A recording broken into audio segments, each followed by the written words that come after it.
Brazil, Cauê? From São Paulo. Have you ever Ah, heard of it? yeah, I've been to São Paulo. Ah, great. You should come back. Yeah, it's a nice city. Wow, it's really big. I was there for some parts during Carnival. Oh, no. Oh, Carnival, no. I actually I spent half Carnival in like Santarém, like Mm. middle of the Amazon, and then came for the last part in São Paulo. And oh my God, wow, so crazy different. Yes, Carnival is something. Because all the native Brazilians actually who live in the city when Carnival happens, they all go to the countryside, and all the tourists come in actually. Or go to France, usually. Yeah, it's interesting. It's like it's a bit like the Rick and Morty episode with purging, the purge world. My friend was explaining it to me like that it needs the culture needs that time where you can just like so that then you can just pull it back in for the rest of the year. Yes, the rest of the year, guys can be back in the closet because they dress as ladies in the carnival. So that's something to balance the fabric of society. Definitely. Balancing the elements of the universe right there, for sure. I really like the carnival where I grew up because there you have sort of tribes of witches. And what they do actually, they steal children. So if you have children, they steal you and they run away with you in the carnival. Oh, yeah. And they put in bloody mess. Yeah. Wow. That sounds cool. Have you ever been taken away, Felix? No. No. Well, this was in south of Germany, and actually in the city where in Europe they burned the last witch. They're so bloody weird on some stuff. For example, on Carnival as well, you have the Schwarze Schar. This is called the Black Group. And it's literally a group of people, like 30, 40 people, who go by night through the city with fire and drums. And they have this weird costume, a little bit like the fucking Ku Klux Klan, like just everything in black. They just go around and spam insights about people, like some stuff which you don't want people to know. They're just gonna go through the city and scream this out, like just blaming everything. But with this fucking mystic atmosphere, like, you know, the sticks with fire on it, not sure what the English word is, and with the drums, you know, like fucking Germans and Carnival. This is it's Wow, pretty that's crazy. powerful.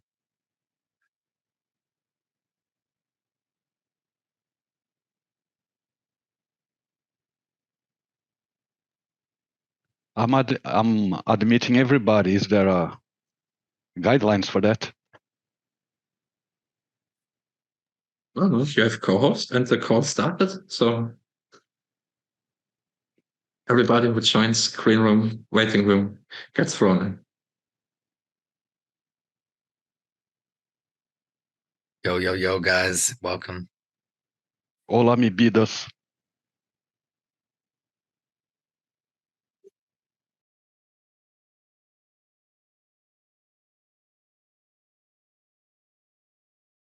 Nice. Who's actually Fly? Who's doing the intro? Do you make intro?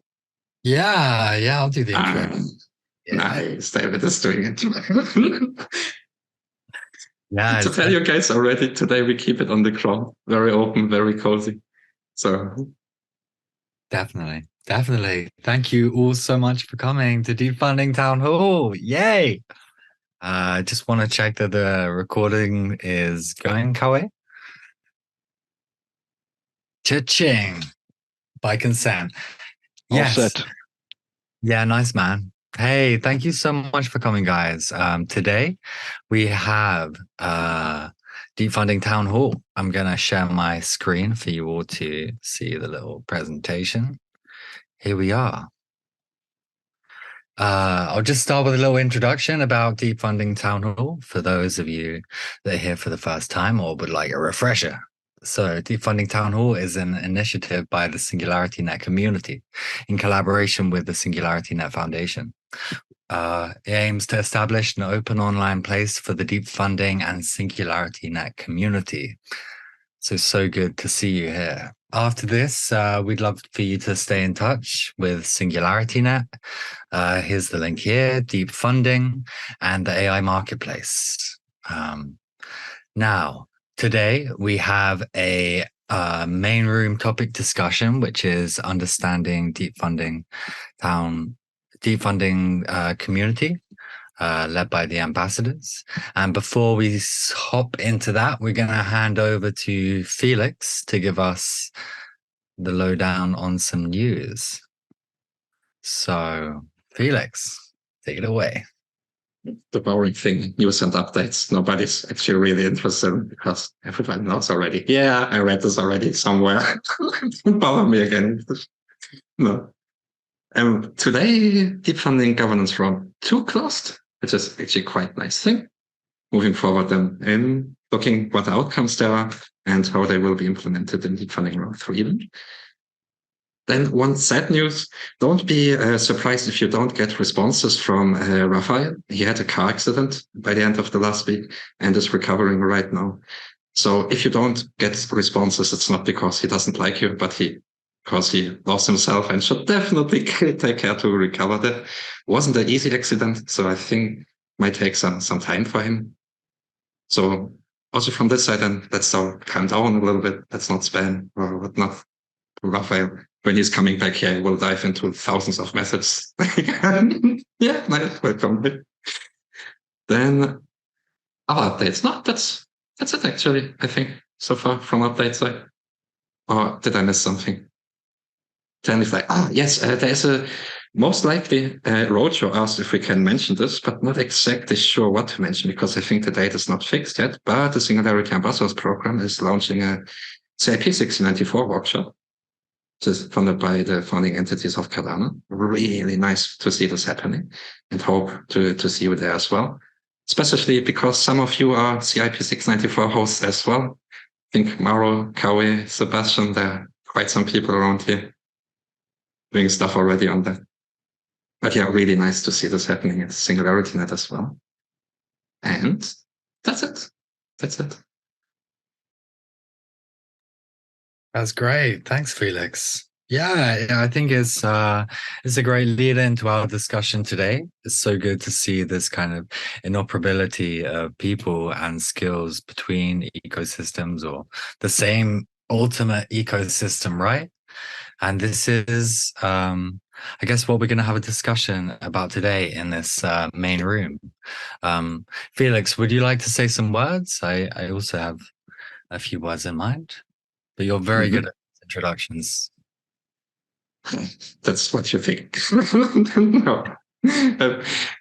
When looking on the code, for example, we are very different people with a very own definition of reality, with a very own vocabulary as well, right? Most of us are not even native English speaker. And very often, I think when we come together and we use a specific vocabulary, very often I think it's healthy to assume that we maybe speak the same language, but that we maybe do not really understand what other people think about, right? Let's say, for example, take the word deep funding community. I think in this call, there are a lot of different perspectives and ideas on their own definitions, on interpretations, on what this term actually means. And this can quickly lead into an issue, right? Because if you are not able to build a collective understanding about terms, it will trigger somehow in a mismanagement of expectations as well, right? Say, for example, if you have a very opposite expectation on the term than somebody else, let's say, for example, about reputation, and you see in the implementation that it was never clearly communicated that, this type of reputation was meant, then we rise into issues, right? So I think the main goal here is to start to build a collective vocabulary and understanding of terms we use in our ecosystem to make sure when we discuss these topics, we can be aware that we are pretty much coming a little bit from the same page here. I think this thought can, by default, then lead into stronger outcomes as well, as it might brief a little bit the alignment. Yeah, I think that's great. Just to highlight that question of, for you guys, we're really curious about when we use the term deep funding community, what does it mean for you? And from now on, it's an open conversation. Everybody who has input, please step forward, share with the others. And yeah. Yeah, everyone is welcome. Anyone's thoughts and contributions. We value someone who's been here for a long time, as well as someone who's here for the first time. So really, this is a place to open source everyone's wisdom. Welcome.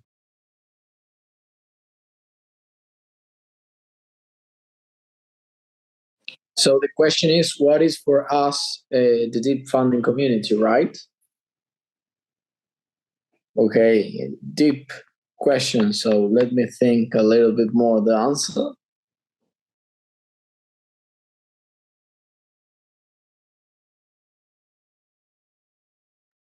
Yeah, and I think I once saw an interview with Steve Jobs where someone asked him a question and he stayed silent, thinking about it for like a minute.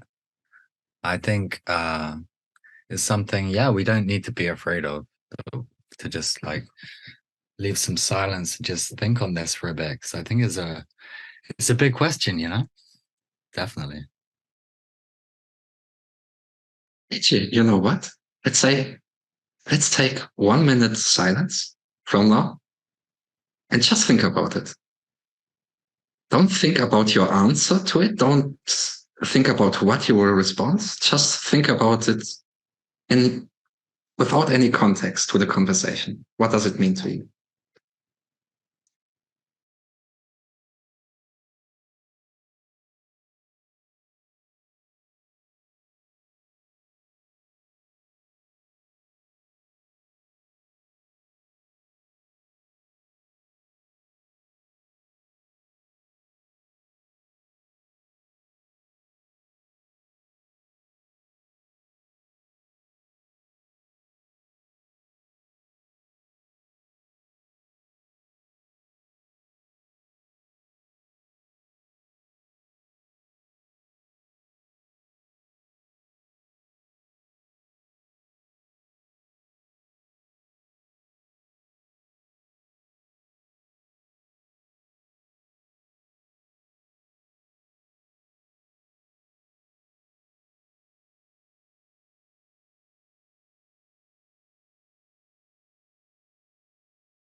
Yeah, you have this dev community, then you have people that are really interested in the governance aspect or the foundational aspect of the processes of deep funding. And then I could also see it as, especially as it continues into further funds, like community members that are really interested in the proposals and just kind of the fun of it, to be able to like exercise these phase 2 funds towards just projects that you think are cool and interesting.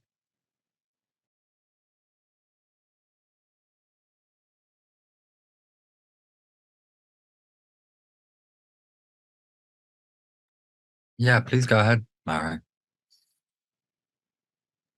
I think that Curtis is first. I don't know if anyone wants to read his comments in the chat. I didn't see actually. Thanks for the reminder. Curtis says, for me, it is an experiment of decentralized frameworks that promote community collaboration and productivity around a specific vision or mission. Yes, it is to grow the SingularityNET community specifically, but the values and insights gained during this experiment contribute to the growth of decentralized society and giving power to the voice of the people.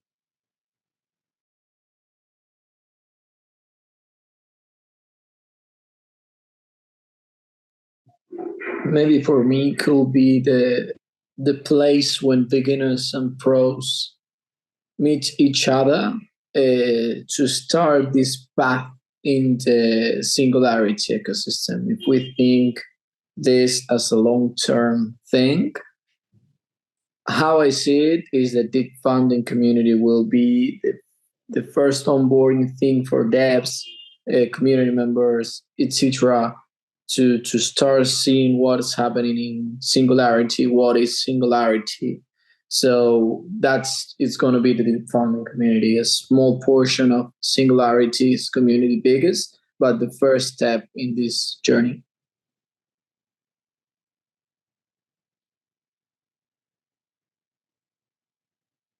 Yeah, I would add to that there's also quite a portion of the Catalyst community hopping over almost. Well, not over, but joining as well, sharing insights and I mean, especially on the Swarm side of things, that's been a blessing for SingularityNet. It's just so much experience. Just helps you prevent reinventing the wheel.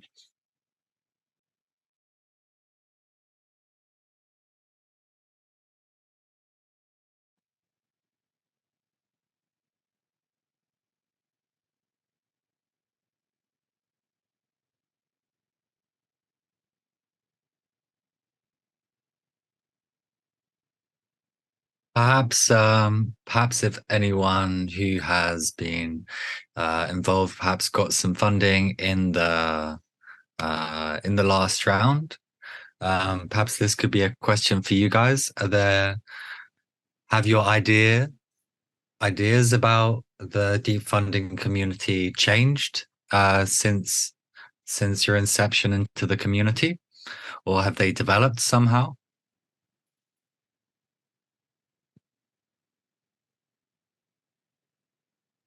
You're asking if the community changed between the voting round and the results, or what? I understand the question.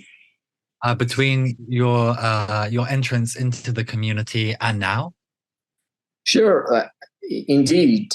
When I meet the Deep Funding, I always see Singularity in Denver at Rare Bloom. Was Ben there with the robots and explaining what was Singularity, but I never had the time to see what is happening and what are developed. So one day I see the announcement that Felix posted in Swarm community, and I see the Deep Funding townhall, something like that. And that's when I learned what is Deep Funding, and I had the time to research more about this community, what is Deep Funding. So yeah, for me, the Deep Funding community, as I say, how I see it as long term, was the first step to see what is happening in this more even big community. So sure.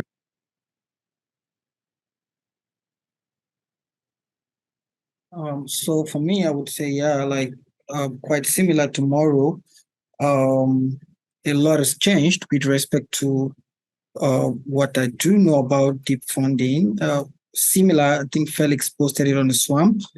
And I think the first time I didn't really know much what it was, so I didn't give much. I didn't look into it much, but after some time, like when something keeps coming up and up, so you want to check like something might be here.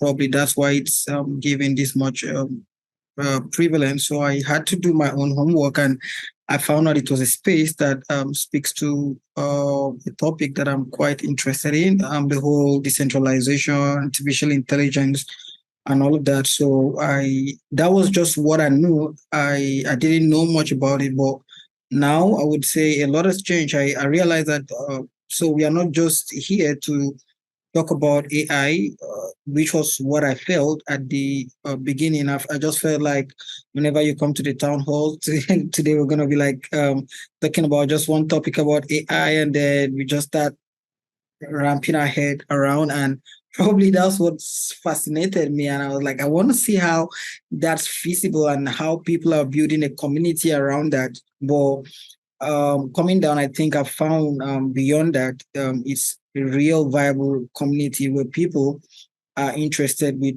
funding real life projects that are beneficial to SingularityNET and also beneficial to the society. So it got much bigger, and I got to realize that it does have a governance system. It does have like everything that a community ought to have. So my initial orientation was just that different AI topics are being discussed over here, but I came down here and I realized that they're talking about realities. Like we are not talking about one concept around data mining and all this kind of stuff. We are talking about how real life projects affect real people and how we can make it better. So I felt like, okay, this is also something I'm much interested in, and that's how I stayed, and I want to be part of that contribution.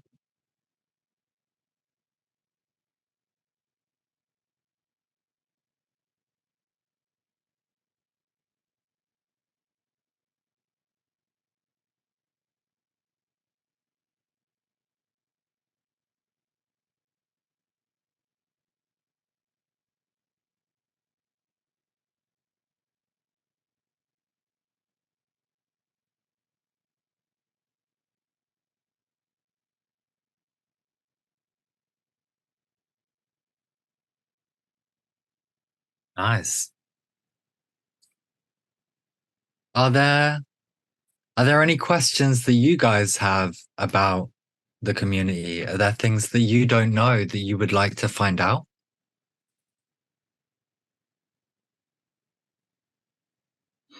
Because in my case, for example, is the knowable of the whole journey, because I have serious problems with the traditional organization, the traditional way of how the organizations work and organize themselves to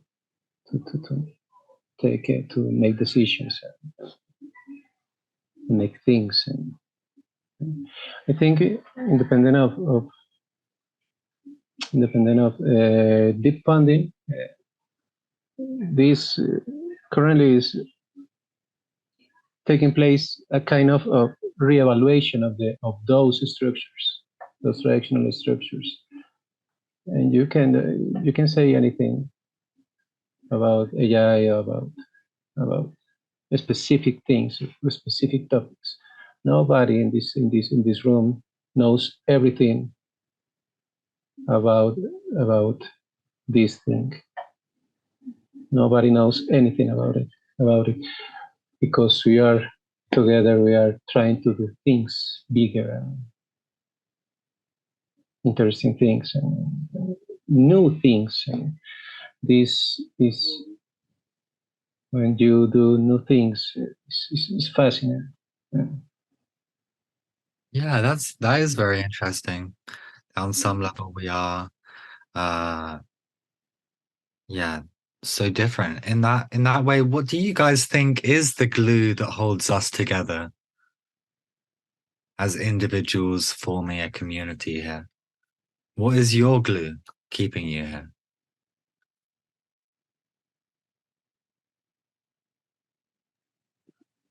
To me, that would be quite connected to what Sebastian is saying, the opportunity to be part of an alternative, the whole decentralized approach. That's it's just awesome. and something new for a change,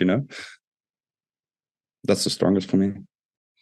Because all of this goes to the basics. you as a human being, you can do things in this environment. You can do things, but at the same time, you have to take responsibility and agency of those things.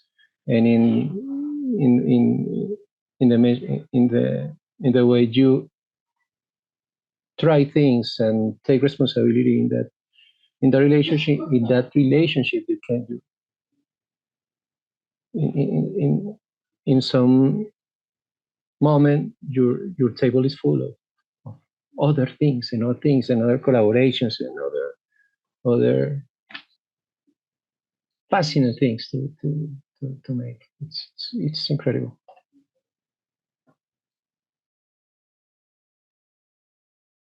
On my side, I would define community as the place where I feel really comfortable in achieving my own philosophy, which is for myself, making sure that the generations after us have it easier to work with the technologies we develop right now than we have. We have to do so much from scratch and from a white blanket. I think we have this generation contract where we say, from my perspective, I don't think about any wonders or really groundbreaking stuff we would achieve in our lifetime, but making sure that we set a foundation for future generations to really build alternatives. Right? And community for me is to feel the people around, even without mentioning it, I can feel they go the same direction. And when I support them, they support me. It's a two-side thing, achieving this goal.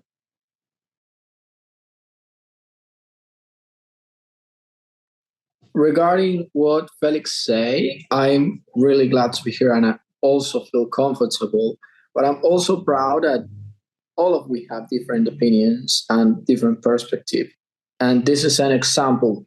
For example, sometimes I see deep funding as a product, and I know that Felix works to encourage people more than the product.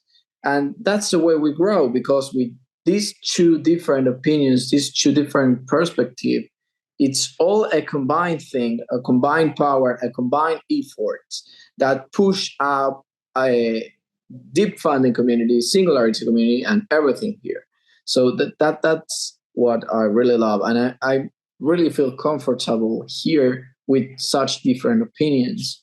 And I think that in the last 3 months, of December of 2022, we grew a lot as a community and learning a lot of deep funding as a product, as a community, and as people behind the users and necessities, opinions, perspectives, goals, etc. So that was what I remark. And regarding what Fly says, what is our glue? I think that everyone here has different glues, but when you combine all of them, that's how all the machine is together and keep working. So that's how I see it.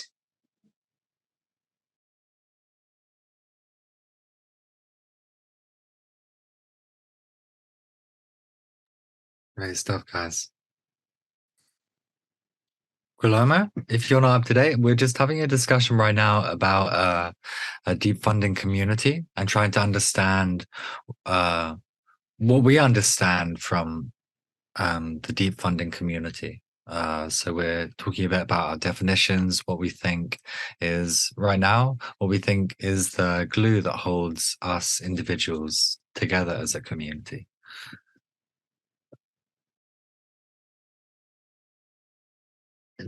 We had a similar session this week with another project where it also went a lot on analyzing a little bit community and all. A remarkable outcome there was mentioned several times, where same conversations took place in several breakout rooms. It's like the individual growth, like that you are surrounded by people which help you to grow further as an individual, and that's as a collective setup. That you know the people around you will not stop you from growing and developing your potential and skills. They will support you, and vice versa. Which relates very much really to the individual and moves the individual in the center of the community. which is, I think, quite beautiful. And I have to second this. I learned a lot with you guys, right? So.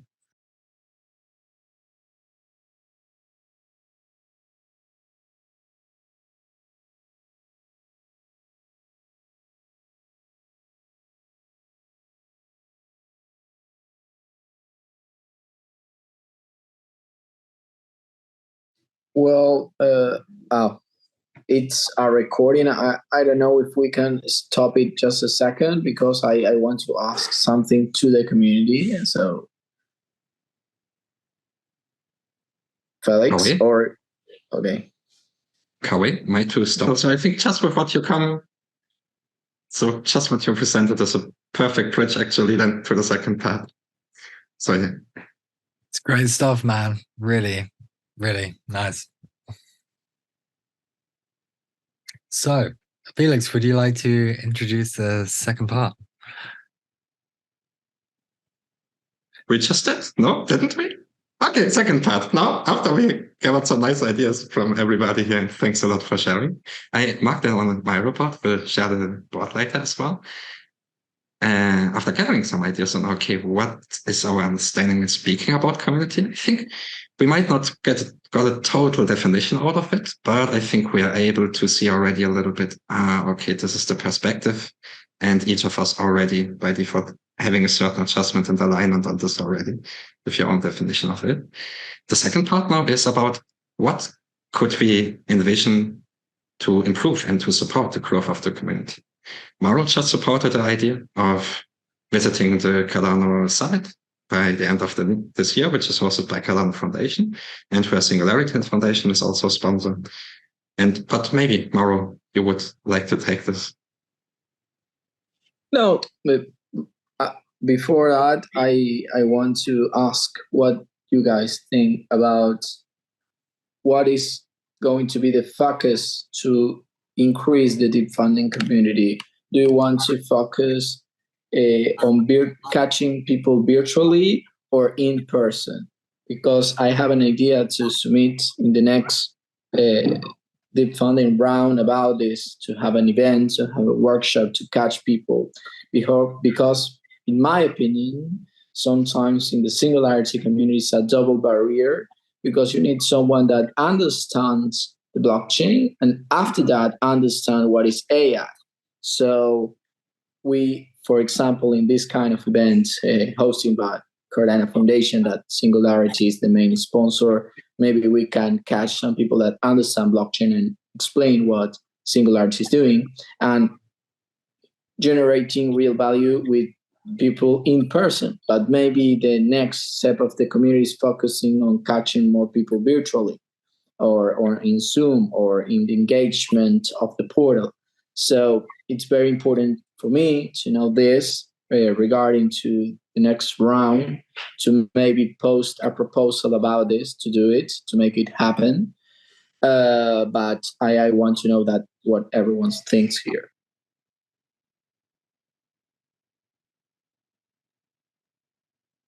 What a question. Is this part of your funded proposal from Deep Funding Round 2? Or is this a total separate thing for? Oh, okay. So I think let's look at it this way. In my opinion, I think any way that brings people into the community should be encouraged. I wouldn't like to put a mark and say it has to be virtually. So in my opinion, like physical engagement it should be encouraged. Virtual engagement should be encouraged, and like wherever and however we know that people can be engaged much more meaningfully, and like that should be the path. I wouldn't like us to put constraints on making it only virtual or like right now physical or something. I think the goal should be let's get people into the ecosystem. Yeah, nice. I think it's really relevant for right now. I see that there isn't a nativeness to the deep funding community yet. It still seems to be kind of developing a shared identity. And I think that in-person events are a really great thing.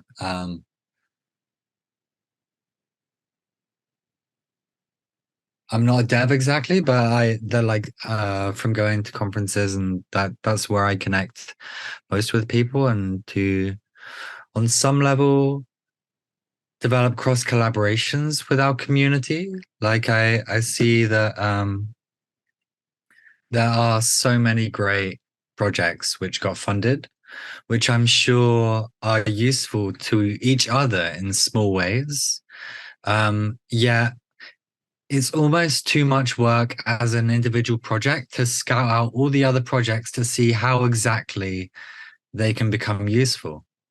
So I think if there's some kind of platform, I guess platforms we can create that really help this osmosis, this kind of exchange, this kind of like really seeing how this interoperability can take place between projects and kind of inspire developed collaborations in the future.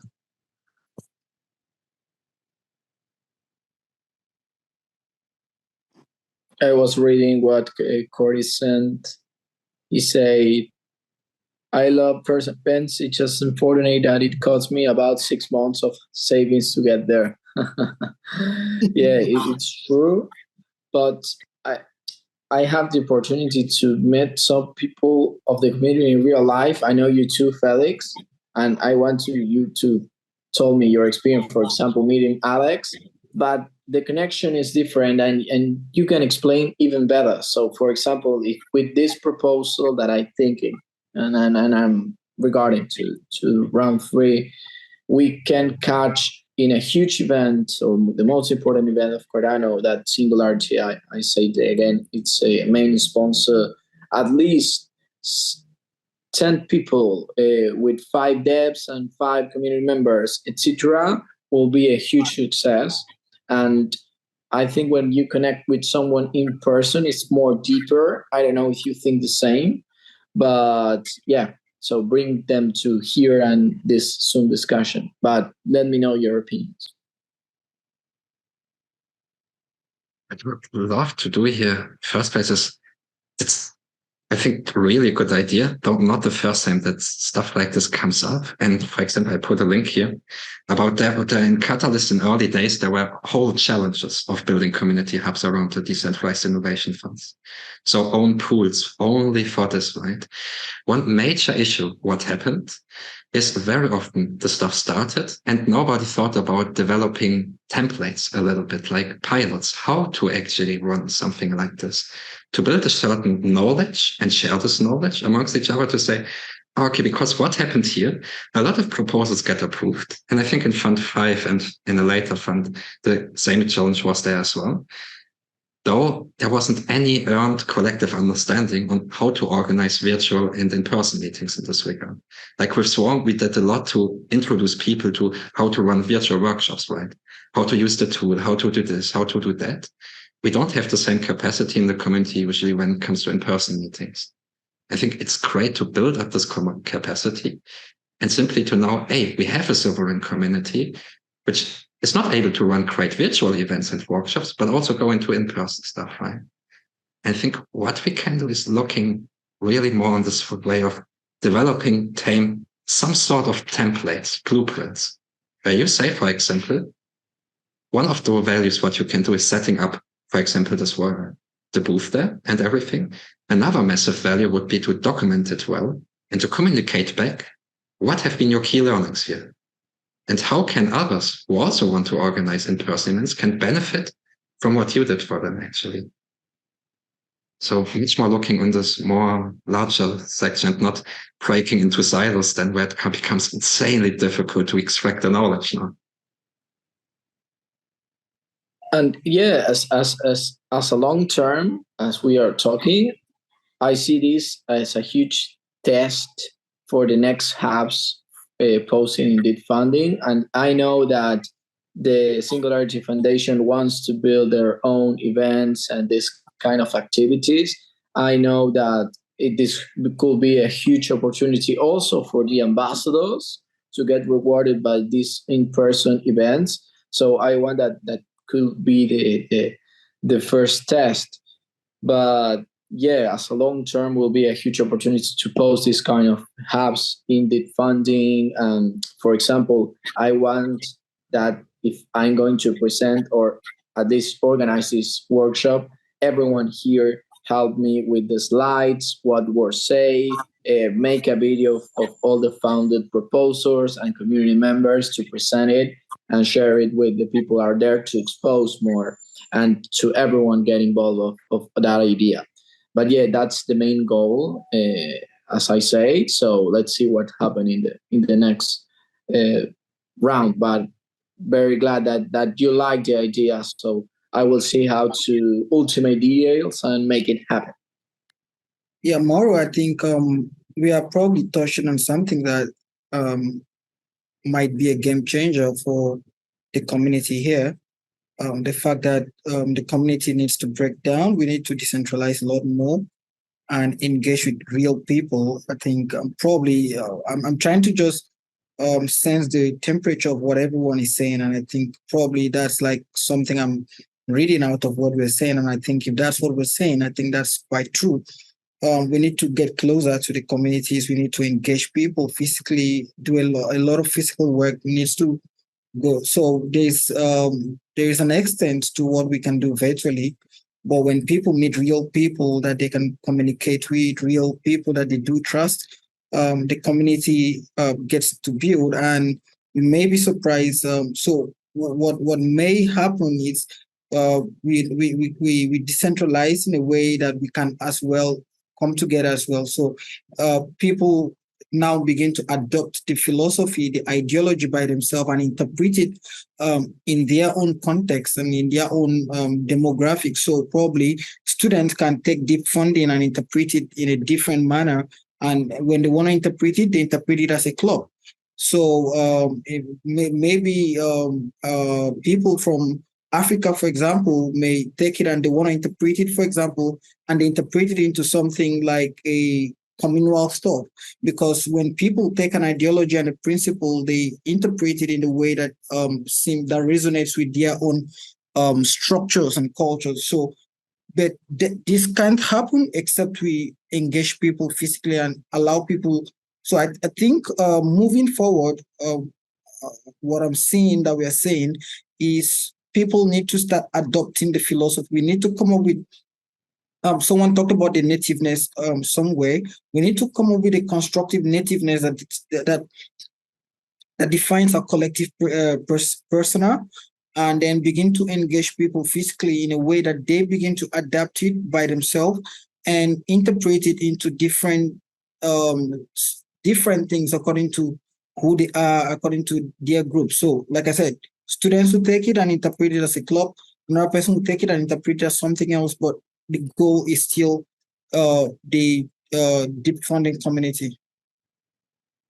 I think you make a really good point, and kind of makes me think of how this decentralized community is developing. And what I think of is in a like conventional organization, you would have these weak ties, right? Between members that are not in your team. You would have water cooler scenarios, which have been shown to be really kind of necessary for innovation, because when you go away from your team to the water cooler, you speak to the people who aren't in your team and they ask what you're doing, and then you explain it to them, and then they perhaps ask a question that none of your team thought of because you were looking at it on such a microcosmic scale, and some weak tie from this organization in this water cooler scenario can really test that idea and break it. And I wonder how we can, in some way, we have to kind of, we're not in generally in-person scenarios in a big organization. So we need to kind of develop those weak ties back. How how can we develop these weak ties, these water cooler scenarios between us as individuals and teams and deep funding? Yeah, Mara. I'm going to read first the Ubio comment, and after that I will say my opinion. Keep it. I think the community should focus a lot on physical events. This is what the community really lacking. I think this is one way to move on the community forward. It's really important what he says. How I see it is that even for the ambassadors, I'm not pre-related, and someone maybe can explain me how the ambassadors program works in Singularity. I'm really related with the Cardano one, but it's really hard to the people, to the individuals who get funded to make these events. So maybe the funded will be the tool for the ambassadors to make this thing happen, and get also one way get funds for the events, and the other way get rewarded with the ambassador programs with their work. So that's really interesting. And if we in each event, I think that Trump wants to make this somehow all the life, as the same with Cardano, with Catalyst. We can bring them to this and Zoom and keep the conversation. We will generate to the long term high value. So that's my opinion. That's what I think this proposal could be interesting regarding that. In our ecosystem will be the most important event in the whole year. So very glad to hear that you like it, and thanks for your support.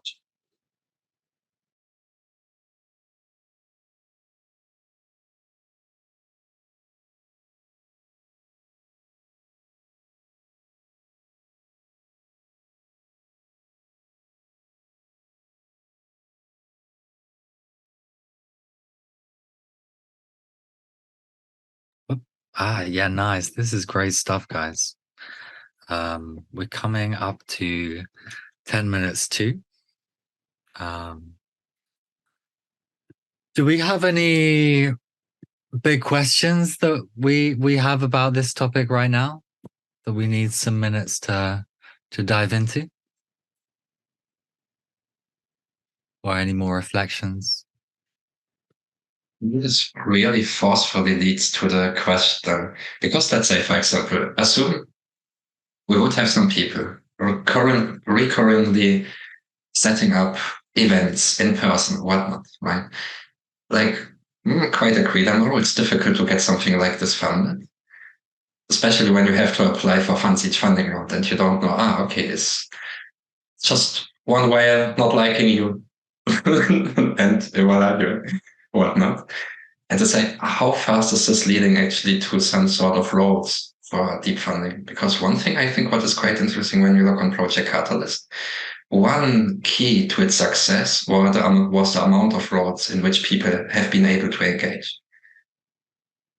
And there have been roles with low commitment, low responsibility, other ones very high, and join viewfarer or voter or challenge team or proposer, and becoming a funded proposer or community advisor or veteran community advisor, and you can go to the Catalyst Circle and whatnot, bunch of roles where we saw this is actually something really beautiful, and how fast is leading such an initiative, like starting to set up any events, for example, in this regard, then how fast do we risk this becoming actually a role where we need to figure out, oh shit, how do we fund this properly? How do we maintain this? How are we able to, how are we sure to,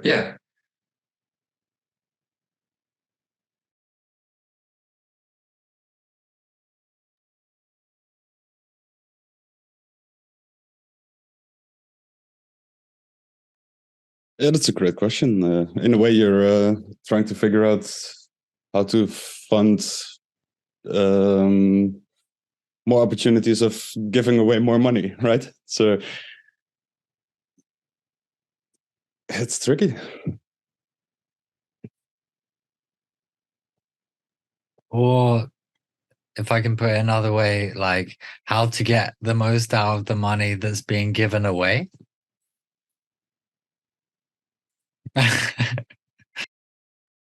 That sounds a bit better. Sure.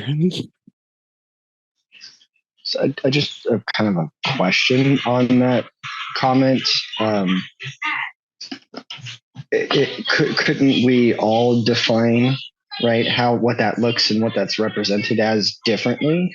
So is there value in trying to get context orientation or some degree of alignment on what would be valuable to SingularityNet and Deep Funding community?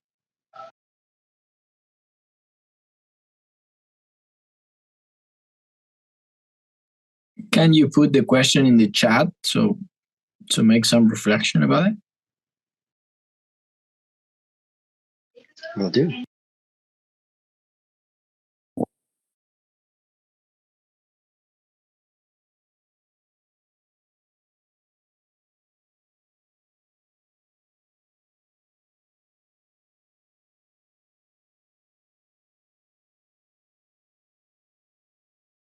Eagerly awaiting this question. I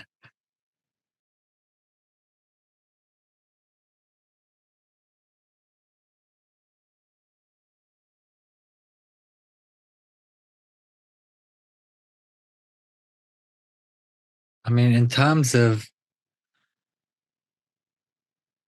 I wonder how sustainable it can be, I guess, as a deep funding community. I know the organization is of deep funding is quite small. So on some level, I question how autonomous does the community need to be without drawing too many resources from the already small team.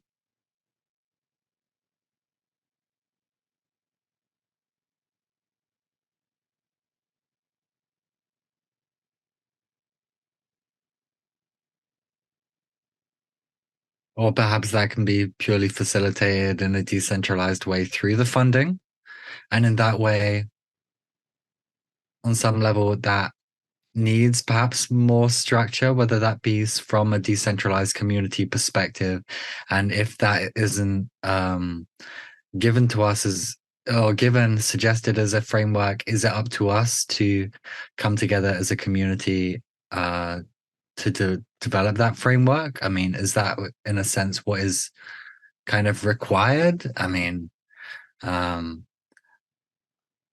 I try to check myself about how to interact in Web3 and how different it is from Web2 and everything. I was brought up to think that you're given something to do, or you have this binary job and that is your thing, rather in Web3 where when there is an opening, that is your opportunity. And I find I have to jolt myself out of it sometimes and out of this conditioning on some level.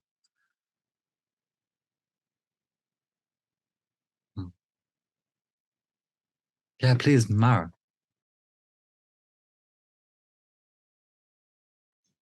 I don't want to be cliche with my answer, but what does our community need most, and what is the most valuable to SingularityNet community? I think that the thing that the Singularity community needs, it's more people and every kind of people of every aspect. And I don't want to be cliche because it's the things that we always say, but I see that deep funding is the ultimate tool to reach that goal, because with these incentives, we can bring real people paying for their time. And the most valuable thing is today, in the set that we are, bring everyone we can, such as developers, such as marketers, such as whatever. But this is my opinion, and it's not the final answer and the truth. But for me, our goal in the short, middle, and at least for 1 year what I think that the community needs is to bring more people, bring it and see what is happening, to understand what is the Singularity community, and bring some info as we can. Much of them we're gonna go, we bring some money and go, but those who remain will be really helpful to keep growing. So again, in the short, middle, and long term, in my opinion, what the community of Singularity needs is bringing more people, whatever it costs. I think that today is also our glue, and what we are doing, everyone here in there as an individual. So that's my opinion. Yes, Curtis. I'm going to play devil's advocate here because I've been asked this question myself quite a few times. And it's usually in the form of if you had $10 million, but let's just say if you had 1 million people, what would you do with those people? And where would you make the impact? And how would you utilize their values and insight to make SingularityNET grow?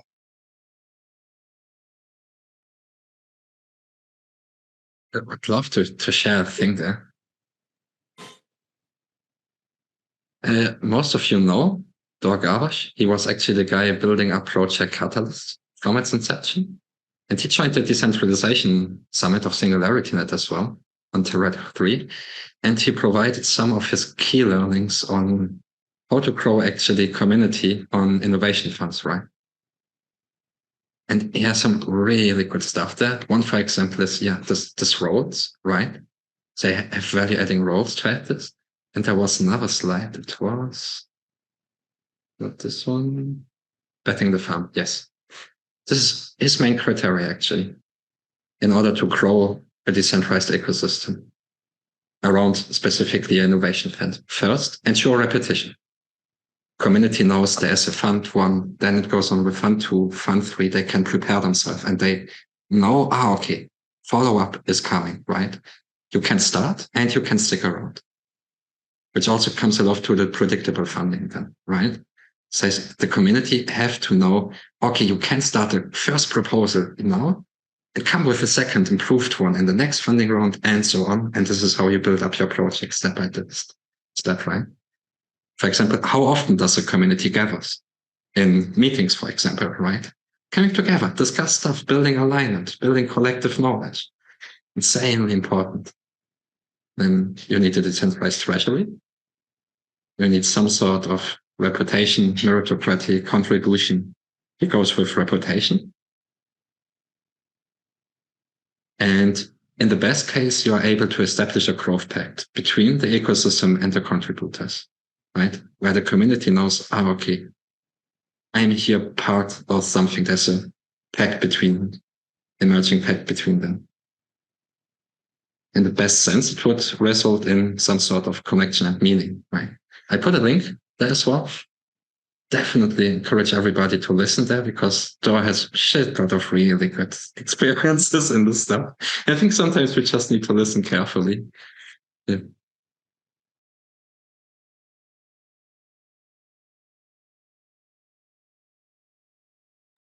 Yeah, please, Guillermo. Thanks, Fly. Felix, I don't know much about Dor, but when I got into Catalyst, I participated in some town halls, and I was amazed by his vision and how he handled community. I can bet since he left, everybody missed him around much. You know? So then I'm going to check if you throw the link there. I think you're right. And going back to what Mauro was mentioning, and maybe what Curtis said, I took the how you say, I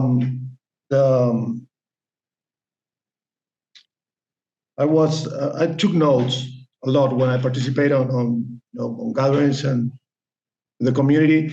And since last governance meeting, I remember we discussed and talked about the potential of this talent scouting program. Ubio mentioned it. It's something that came out from one of the proposals. I think it was Kevin's. And Jan discussed about how we can visualize talent individuals, no? And going back to growing the community and how sometimes community amplification is not always good if you don't grow. I'm a lot in sustainable strategy, so it's not about growing; it's how you grow. It's more important, no? It's like eating and a lot of nutrition and all of that.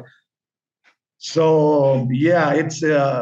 I want to add to the devil's advocate that Curtis mentioned, but it's we shouldn't only be focusing on how to grow, if to have a very diverse, colorful community that add value on a corporate. And when you gather into that scenario, water cooling scenario, you go there because the cool people is there revolting on the corporate, discussing these disruptive ideas that are aside from what everybody's thinking on the desk, So this thing that happens in these places that I have a chance to work with, it's on a human level, and this happens a lot online.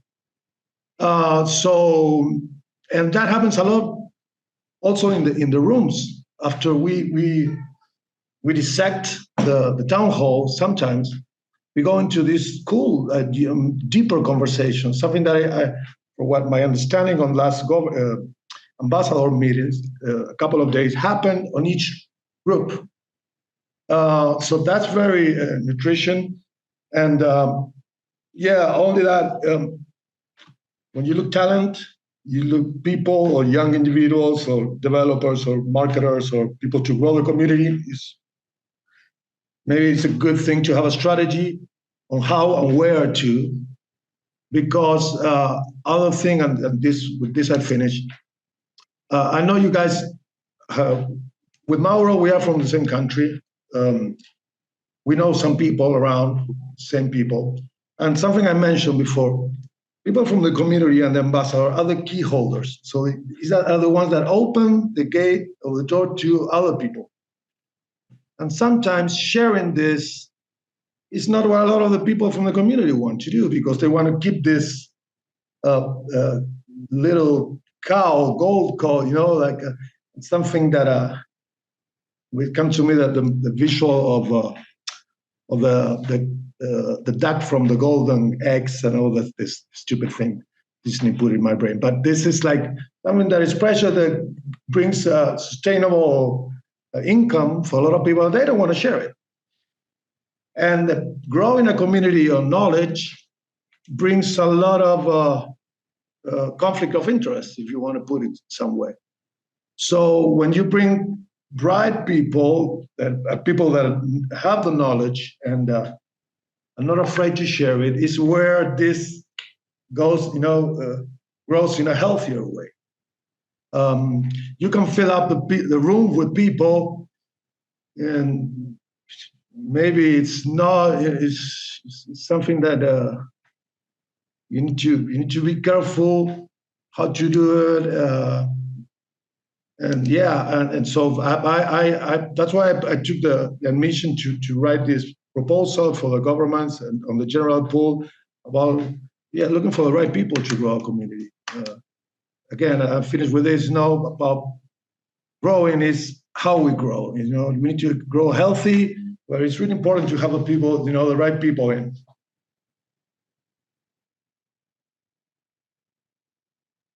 Mauro, you have answer. Know that I was thinking, what is the problem to have 1 million participants? If we have 1 million participants, is that all of those that we are here today, we do the things right. If there are 1 million participants, is that a high product of value, deep funding? If there is 1 million participants, I'm sure that the Singularity Foundation, seeing deep funding as a product, is going to destinate more resources. So, and even more hiring more people to do some tasks about how to handle it. But what is the problem to have 1 million people today? Because with the time, if there is no more money, some of them will keep working and some of them will be here trying to help, and the community is going to vote. So if they decide that if those 1 million participants or 1 million proposals, they're going to vote the favorite ones. So I don't know. Yes, Felix. I wanted to comment. Sorry, I think you raised. Beautiful. Okay, so I think 1 million participants, for me, that's actually a good thing if we can get there. Like, that's not discounting what Gumeru said about the quality of participants. That's also another point. But looking at it from this direction, if we have 1 million participants, that's invariably 1 million holders of the token in one way or the other. And but blockchain actually works with the nodes, and so each individual represents a node in the blockchain, and whether we like it or not, we are all participants in that particular blockchain as well. So we don't discount the fact that with growth will also come a lot of issues, but I'm just looking at it from the whole decentralization and blockchain perspective. 1 million participant is actually a good thing because it's invariably representing 1 million nodes. However, the underlying questions would now come back to what Gumeru and Felix and other people are asking. When we're talking about does 1 million participants in reality necessarily mean 1 million nodes? Now, this is where the quality of the participants to come in, where we have people who are participants in the ecosystem but are not in the ecosystem in itself or part of the project. That in itself becomes a problem to the project because these are people who only utilize the project without growing the project. So this is where we try to balance it somehow. But I'm just trying to show a balance that, on the quantitative basis, a 1 million participant ought to be a great thing to the blockchain because each individual would represent a node. And let's assume that each individual in one way or the other do have possess the token in either format, then that's actually providing some level of value, especially using our chain where we do stake of, how do we call it, proof of stake and not even proof of work. So it's even much more valuable on that level.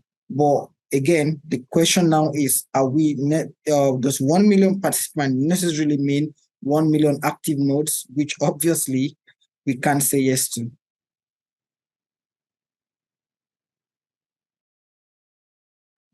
And one thing here also, for success, I think very often, I think we should not make the mistake and measure quality by quantity.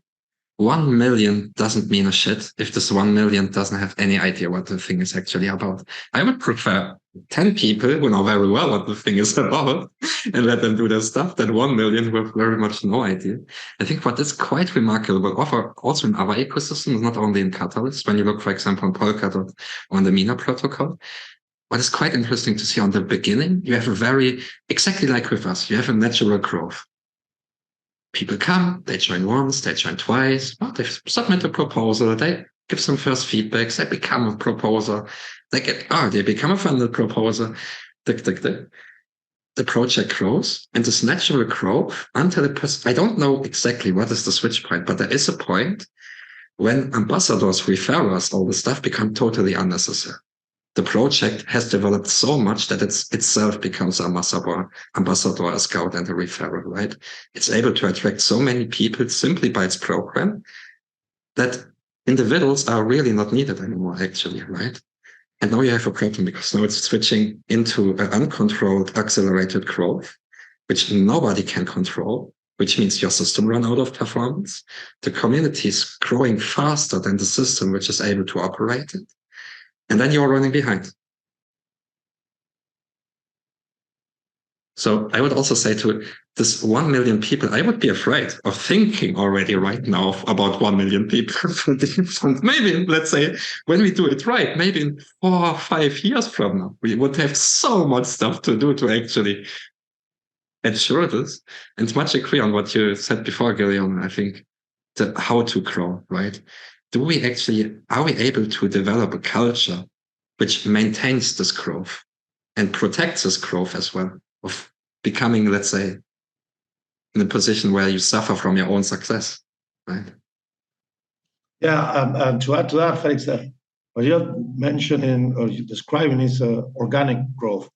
When you have that, the healthy, let's say, lung, that comes natural.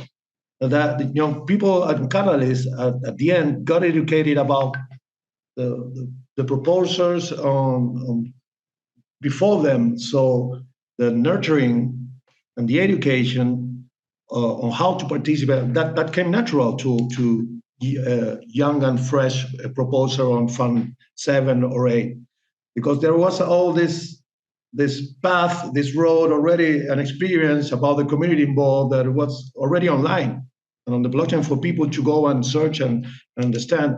So, but yeah, I think the goal, Mauro mentioned it, and Ubio, it's 1 million, but if you go deeper and were to find people with the knowledge to bring some great value to the community and not to suffer all the like an engine part, you get exhausted, telling people how to do it. You spend a lot of resources on doing that. So to bring better results on the shorter term, that could be a good sustainable strategy to keep resources and to dig into to attract the young people. And for that, you need to identify them. And I think it's something that all the young people is looking to this and understanding this. It's something in politics happening right now in Argentina.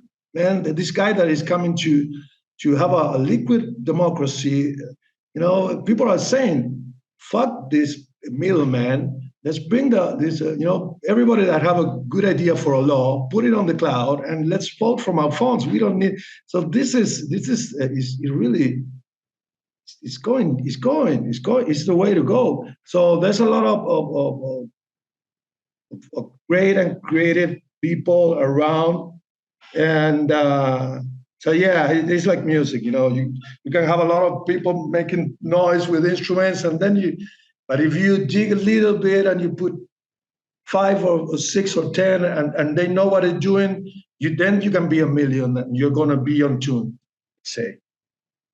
So yeah, it's hard. Your sharing up again.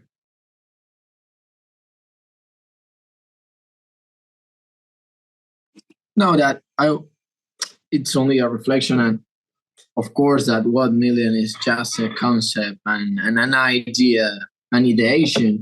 But if we have 10 people and 2 quality proposals, and we have 100 people and 20 quality proposals, in terms of quality, it's more quality. And also, only sharing my opinion that if we have the system setting for the people that we are here today, if we add more people, the system is going to break either way. So it's the same thing. We are going to break the system all the time. We are going to break the system if the growth is slow and if the growth is even bigger. So it's only a reflection. As I always say, I'm not the owner of the truth, and then those people that think they know everything, but that's how I see it. I really respect that the other opinions, of course, but it's only mine. Just I think we can maybe comfortably compare this with nuclear reaction simply. You have controlled nuclear reaction, unleash the energy, and you have uncontrolled ones, right? And for us, I think it's a little bit the same. You can have controlled processes of breaking, testing, stressing out the system in order to develop it further, but it can get out of hands as well. And when this happens, then we see what happened at Catalyst. Then the project is offline for half a year and massively damaged the community, right?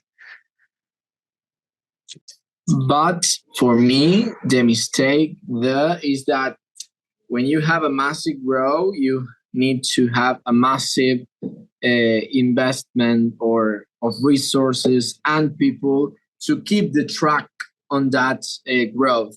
So again, if we focus on slow growth, maybe the Singularity Foundations will say, well, this product is not growing so fast, so let's give them less resources than we think.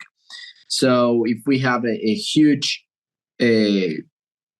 growth, the investment of resources and people must be equally, because once you have these differences between the growth and the investment of resources is when you have those problems.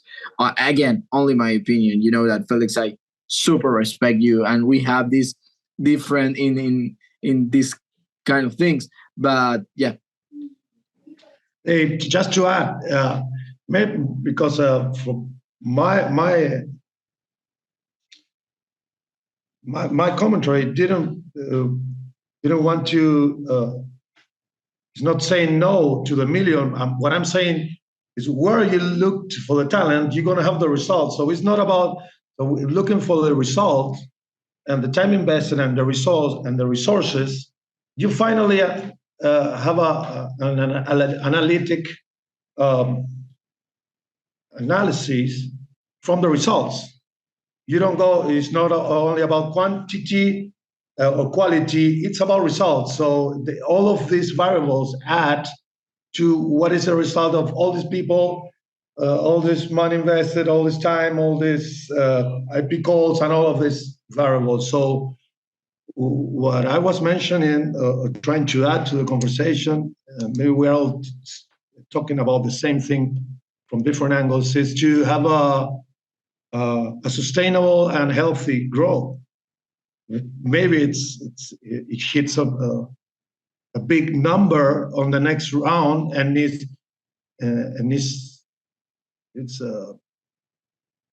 brings great results. That means great proposals.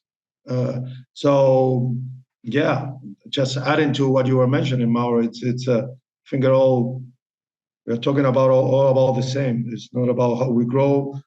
It's about results. So big and great proposal at the end. And maybe also one thing when comparing deep funding to other innovation funds, one thing we have to accept that we have actually a far lower budget than other innovations funds have. Like in Cardano, it's funded by the Treasury, which is just a massive thing already. I think right now some billion deep funding in total. And Pete, correct me if I'm wrong. I think total therefore the whole token 2 allocation phase is 300 million HIX for deep funding. Yes, correct. Which is actually not a lot at all when you look on it. Well, the thing is that it's spread out over 91 years. So, yes, it's really not a lot. So when looking also here on community growth and all stuff, one thing what is quite important and as you can observe in the ecosystem is that the funding and the rewards for roles is really important, right? People don't highly engage, commit, and take responsibility on a volunteer base for years. This does not work, right? So in our regard, we might be actually, with the current setup, we might be insanely limited in regard to other blockchains. Also to the growth of deep funding, I think when we compare in this regard now again Catalyst and deep funding together, SingularityNET Foundation has a very different approach, going for a much slower development and growth actually. Like Catalyst was insane on the beginning. In Fund 4, we had 3 funding rounds open at the same time. Fund 3, voting was open. Fund 4, proposal assessment was open. Fund 5, proposal submission was open at the very same time. right? And it doubled by the funding amount like massively. But I think it's really good here that it takes much more time. But yeah, I think this resource availability on regards of the funds is maybe something we have to consider as really a major blocker actually when comparing to other innovation funds, which have quite insane amounts available actually. Yeah, I mean, even looking at the funded sheet of proposals, it's clear that it's more an accelerator and less of an incubator. If you look at the projects which kind of came through, so I consider like so much is happening outside this ecosystem that on some level feels like what's required is to kind of bridge a lot of the time, or like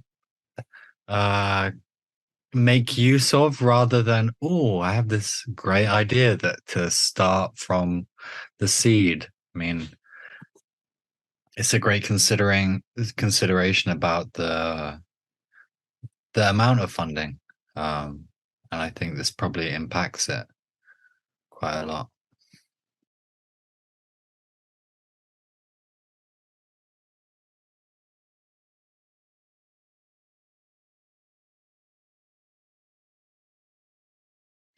And Peter, one question, do you know if it's in SingularityNET Foundation, is there a perspective to go with deep funding a little similar like Catalyst with IoT, who developed Catalyst actually as a product to make benefit of it?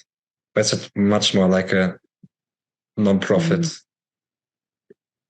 Well, the whole intention of the of allocating 30% of the phase 2 tokens is for deep funding to seed the platform with services.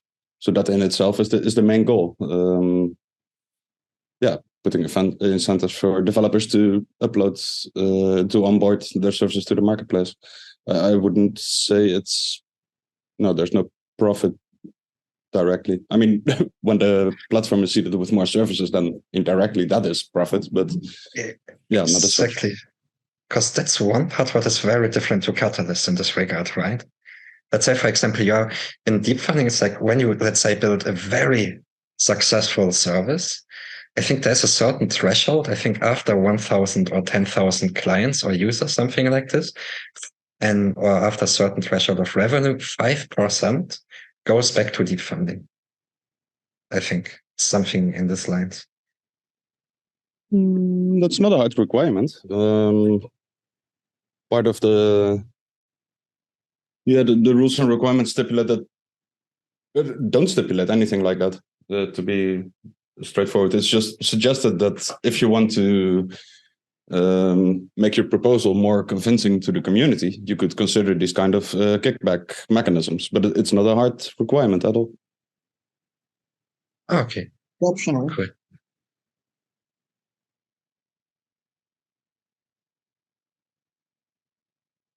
Because let's say for sustainable community looking on this day and to say, okay, there's an extremely limited amount of resources actually available. It's forcefully by default at the very beginning push the community as well to develop some models to keep themselves sustainable, right? A little bit almost regardless of deep funding, because like the 300 million over 91 years, the most of the regards I think would be reserved for funded proposals actually, right? Yes, pretty much all of it. Exactly. So how to incentivize a sustainable community then? Because now we're ending up on a point where we actually recognize, oh, there aren't any real resources actually for this. Maybe a little bit. Well, for a little bit of context, the phase 2 tokens, the way the minting works is that every month the amount of tokens minted gets decreased by 1.5%, and that takes 91 years until you get to like only minting one token. So yeah, pretty much the last 10 years probably of that distribution is at current token values is just nothing. But yeah, an underlying assumption is that if the platform manages to fulfill its mission, this would also go together with an increase of token demand and therefore token price. So that, in best case scenario, would at least compensate for the decrease in token mintings. So if you look at it in USD value, it would be, it's hard to predict, of course. But yeah, the assumption is that with growing demand, this is an offset for the decline in token minting.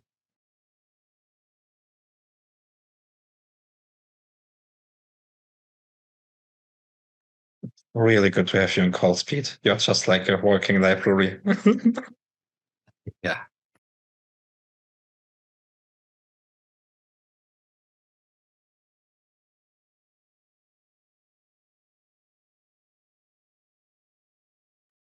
Then maybe because we're coming to 1 hour and a half as well, and Thursday evening for some, I'm looking on the My report. I took some notes on the first about perspectives on what is deep funding community for you, and the second one, how can we grow the deep funding community? Well, first we kicked off with Mauro to establish capacity to run in-person events.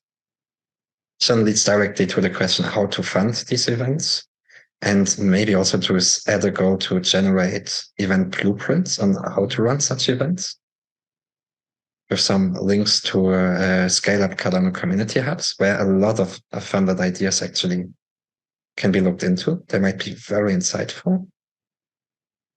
Then we have the roles in general for the community at Deep Funding. This seems to be a quite good point to effectively grow community.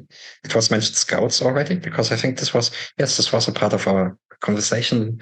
Not sure, was it last town hall or was it last governance call? It was last town hall, I think. Yeah.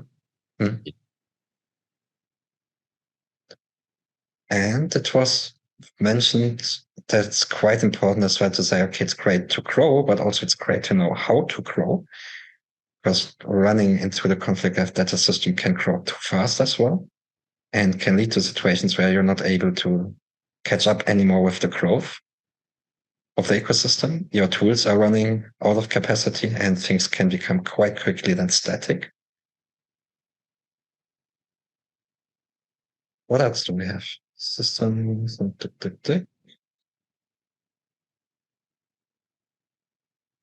Yes. Sharing the document as well. So I'm not a note taker like Tivo. He's going wild on my robots. I'm more decent there, but adding a link here with open edit access to everyone.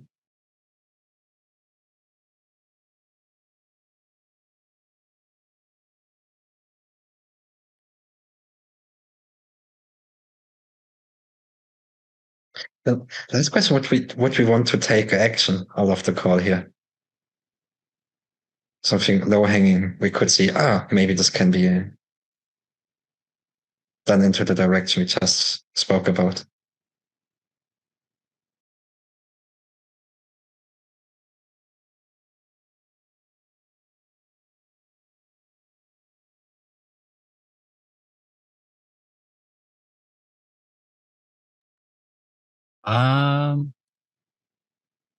I think we've brought up a lot of great ideas. I'm on some level a bit hesitant to action on these until kind of getting a response or from Deep Funding. I'm very curious as to their thoughts and yeah, where's most relevant also with their considerations, I think. Yeah.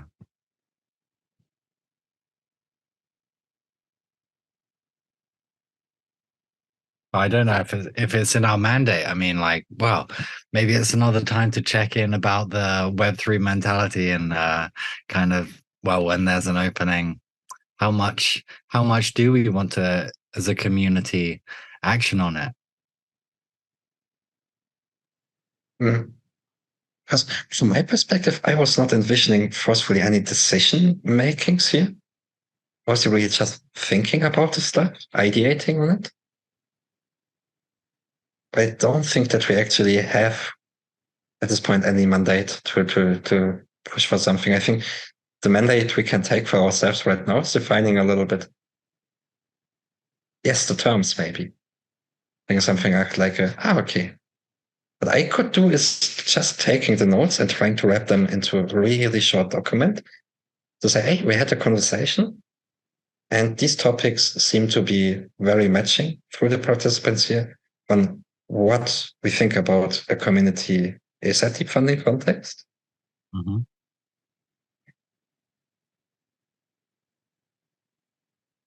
Yeah, nice. We could send it over to each participant to review and add if they want to. Not forcefully aiming for any decision there, but just a timestamp of our conversation.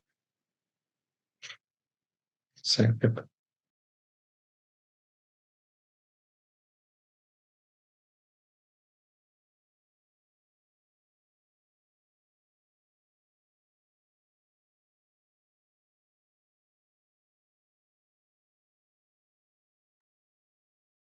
And then with that, let's close it down.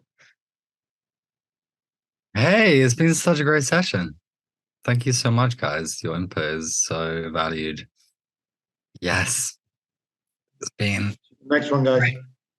Yay.